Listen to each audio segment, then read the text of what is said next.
A controversy has arisen around a Muslim cleric who has called for the application of Sharia law within Australia. Ibrahim Sadiq Conlon is an Australian-born convert and the face of the group Sharia for Australia. He's launched an online campaign calling on supporters to impose strict Sharia law on residents and businesses in Sydney's Lakemba area. Some of the posters have already been torn down, but Mr Conlon is vowing to put more up, pushing for an end to smoking, drinking and dancing. Mr Conlon has posted several videos online, including one where he sends Australian troops fighting in Afghanistan a simple and pointed message. While you're earning a small paycheck to go there and kill Muslims, Muslims are turning their fire, defending their families, their lives and their country against you terrorists. Mr Conlon also believes Australian soldiers who are killed in Afghanistan deserve it. Now, Ibrahim Sadiq Conlon joins me in the studio now. Good morning to you. Good morning, firstly, let's talk about your calls for the imposition of Sharia law in parts of Lakemba. What is it that you're saying exactly? Well, essentially, Andrew, what we're calling for is for the Muslims themselves. Well, this is something for the Muslims. So firstly, the Australian people really don't have too much to fear. Previously, you might have known my message to the whole of Australia calling for Australia to accept Sharia law.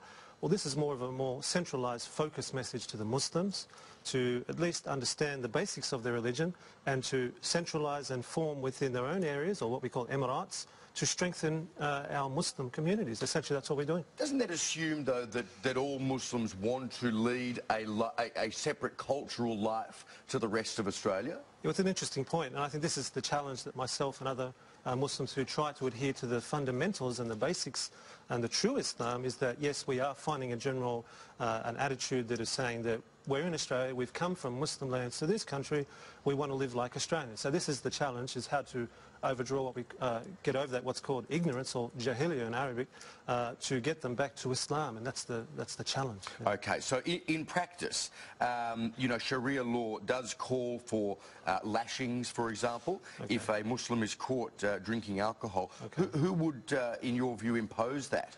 Well, first of all, we've got to go back. You know, we're talking about issues here that are like Year 12 mathematics to a kindergarten student. The Sharia, of course, is 5 major things, the punishment being the last. There's 4 more other important things. But as far as the punishments, we don't shy away from that. But as fact is, at this stage, without complete Islamic control, there will be no Islamic enforcement as far as punishment. So we're talking about the benefits, about Muslims joining together, being proud of their culture, proud of their identity, and showing a good benefit, and hopefully showing a positive alternative local governing system. That's what we're talking about. Okay, but in those cases where someone has breached the Sharia law by, for example, smoking, drinking, you know, dancing at the wrong hours, that kind of thing, what would be the step that you... Okay, well, it's a personal and a collective duty for Muslims to command the good and forbid the evil. So every Muslim is obliged to, at least if they see an evil, to stop it with their hands. If they can't stop it with their hands, stop it with their mouth. If they can't stop it with their mouth, at least hate it in their heart.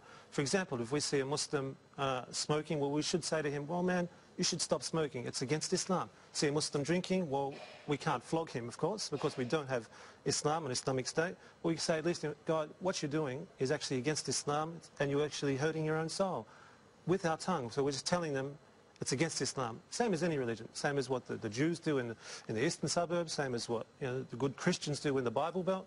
The Muslims start to do that as well. It's commanding the good, forbidding the evil. Very clear. Okay, so moving on from the local area around Lakemba,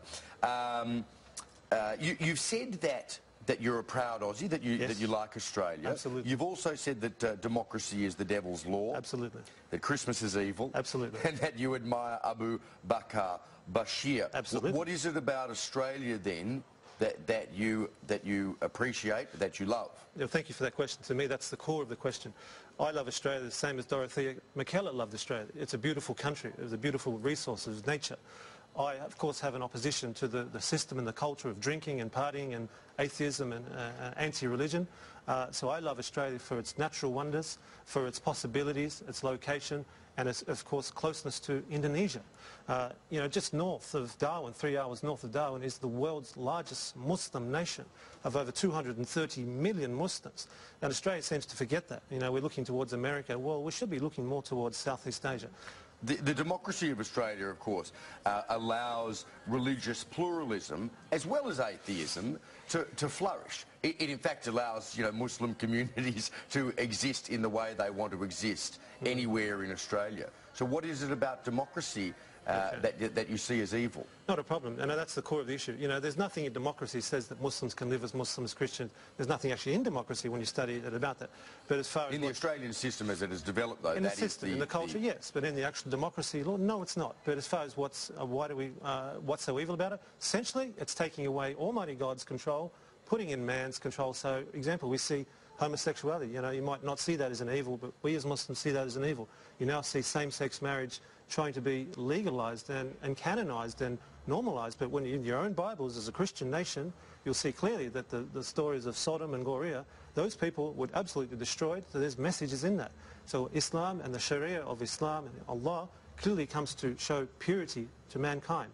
Democracy says that the majority can vote. For example, in 100 years, the majority can vote for serial killing, and we'll have serial killing or bestiality. What's going to change? Over the last 50 years, Australia has changed so much. 50 years ago, we were a very conservative nation.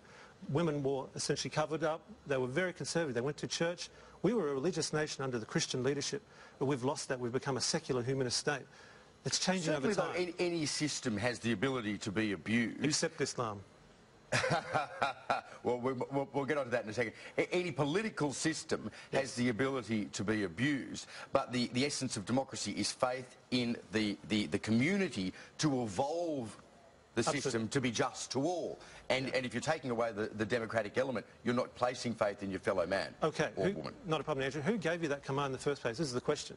Because the Almighty God gave Adam the command, gave Noah the command to give to his people to rule by Almighty God's laws. Who gave us the right to take that away? Who gave us that right? Just very quickly, this is the question that everyone I know will want to ask. If indeed you want to live by the tenets of Sharia law, why do you not live in a country governed by Sharia law? Well, thank you for that question. That's a very good question. That's what I say. Me personally, well, I'm trying to get overseas to the Muslim lands, and as are many good Muslims. For the Muslims who wish to stay here, who migrate here, who choose to stay here, then it is absolutely essential that they distinguish themselves. The Prophet Muhammad said, you cannot live amongst the mushrikeen or the non-Muslims unless that you distinguish yourselves as Muslims. So myself and the good Muslims, yes, we're trying to go overseas to live amongst the Muslims, but it's an advice to those who are staying here to be proud of their religion, to draw upon the goodness of their culture and their system.